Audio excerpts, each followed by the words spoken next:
Adventures of Pipeman on W4CY Radio.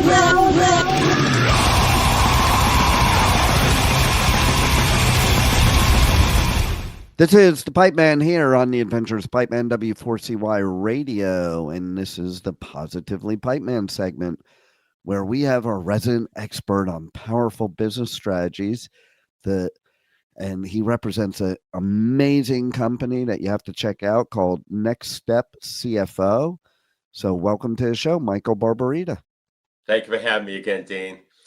So this week, I want to talk about something that has happened about 3 or 4 times, and sometimes just comes in rushes, where people are having trouble collecting their receivables.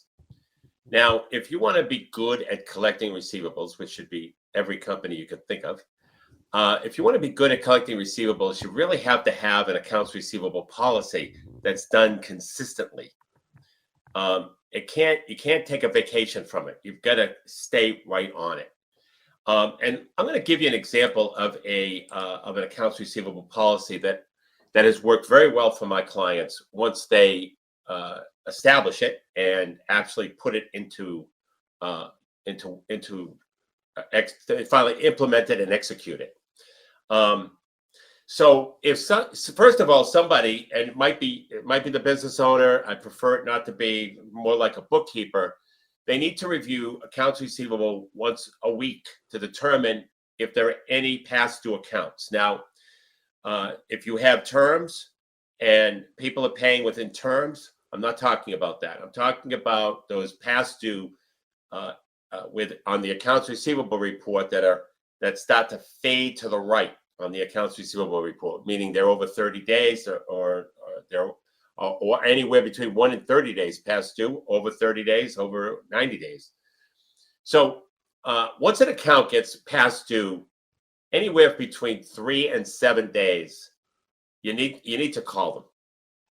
So you need to make a policy to call those customers and see what, if there's a problem, or just make a courtesy call and reminding them that their account is past due. And by the way, every month for any past due, even if it's on time, every month you should be sending statements to your customers with the balance, with the open balance. So that should be happening in the background. And so the clients get a call, you leave a message if they're not there. You don't get a return call 3 days later, you make a second call. And then if they don't pay after the second call, or they don't return your call, what I recommend clients do is what's called a 10-day demand letter. And what I'm going to do is I know for the people who are on the road listening, I'm going to give it a shot here and share my screen and show people a specific, and I'm going to walk you through this 10-day demand letter. So what it is, if you went to a collection agency right away, this is the first thing they would do. So what I'm doing is I'm circumventing going to a collection agency and having you prepare it. It's called a 10-day demand letter. And what it is, it's a letter that has your company letterhead, the date, and then 10-day demand in big, bold, higher level font letters. And then attention to whoever is the customer. And then you list out the invoices that are past due one by one, plus make sure you put an interest line item in there at 1.5% a month, because sometimes they will pay the interest. Then you put down the total due and you write, this will be turned over to collection attorneys if payment is not received by 10 days after the date of the letter. And you could put actually the date on there. And if you accept credit cards, you put that you accept credit cards, and then you write thank you and address it with your typical whatever you are. Maybe you're the president of the company, or maybe the CFO, or whoever is doing it, the bookkeeper. It doesn't matter who's ever doing it. And you must send this letter out, return receipt requested, because that gets their attention. Now, people are going to say, "Oh, I don't want to give that to a good customer." The point is they're not a good customer if they don't pay. And if you let it go once, they're going to do it all the time. I've all the time. experienced that myself. Like Right. anybody that's ever owed me money, whenever you're nice to them, they don't pay you. That's right. And so all I'm saying is that they owe the money. Let's tell them that they need to collect it. Otherwise, they're going to go to a collection agency.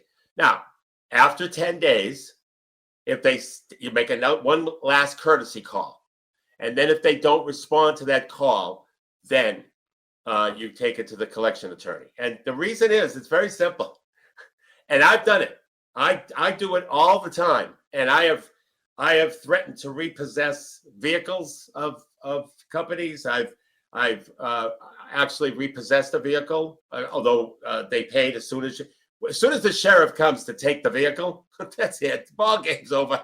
We're getting a check. See, Yeah. The problem is that companies that are experiencing accounts receivable problem isn't because the customer doesn't have the money. They're just deciding to pay somebody else. That's all it is. Yeah. So all this does, especially you have to send it certified. It reminds them to send the letter. Now, 40% of the time, in my history and in my experience, 40% of the time they'll pay off of that letter. 20% of the time they'll pay it with the interest. You can force the interest if you want. You don't have to.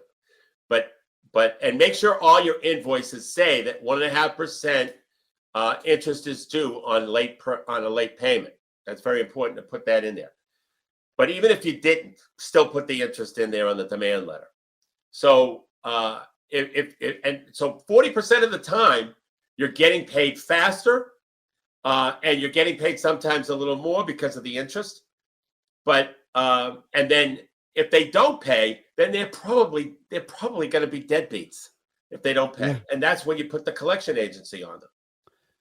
And you make sure you have a collection agent who is also will go to small claims court for you and all that. They take a third, and that's why I do the demand letter, because it circumvents that. But it works extremely well. And it gets 2/3 is better than nothing, because that's what Yeah. you'll end up with is nothing. You That's know? right. So, and that's another thing I think that's important to focus on, because when people are like, well, I'm not going to use a collection agency because then I won't get all the money. Well, you're not going to get any of the money otherwise. And they think these people are going to pay them. But I've had people that literally tell me that they didn't get paid, so they can't pay me. I'm like, yeah, you're getting paid by your client, and your business has no bearing on whether you pay me. That's right. Like, That's right. you can't say that to FPL, which is the electric company here in Florida. You can't say that to your, your car payment, your mortgage payment. They don't Right. care who doesn't pay you. It's your obligation to pay them no matter what. And that's the point. They're paying. There's nobody who has zero in the company bank account today. They always have something, Right. and they're paying something. Yeah, exactly. And so, the reason why your account is past due, or your client or customer is past due, is because they're paying something else and they're not giving you the priority. And this demand letter puts you up above anybody else they were thinking of paying before they paid you. Yeah. It simply does, and that's why it works so well.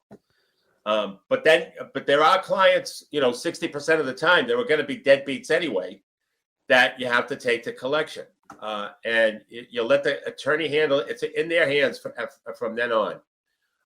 And then sometimes people pay when they get the collection letters from the attorneys, but the attorney has to be both a bill collector and go to claims, preferably an attorney. A collection attorney. Yeah. That's the best one to get. You'll pay a third, but you'll at least get paid. And then you don't do business with that customer again, because I see people doing that as well. After somebody doesn't pay them, they go back to the well and do business with them again, and the same thing happens. So the people hold a carrot out is what happens. I can't tell you how many things people have done to me in my career with a carrot. I don't buy into it. but they always think they're pulling it over on you. Like they'll put something, oh, I have a referral that's going to be coming for you, and he's big money, blah blah blah blah blah. Right, that's right. So, but I can't pay you my payments, but I'm sending you this as something that'll help out. Yeah, right. No, pay your bill. Yeah, exactly. And that's what it comes down to. And so I bring this up because a lot of business owners lately with me that they're saying that they have trouble collecting, and this is what I've been suggesting. And they work and they obviously get paid. They say, yeah, they paid me. Okay, good. There it is.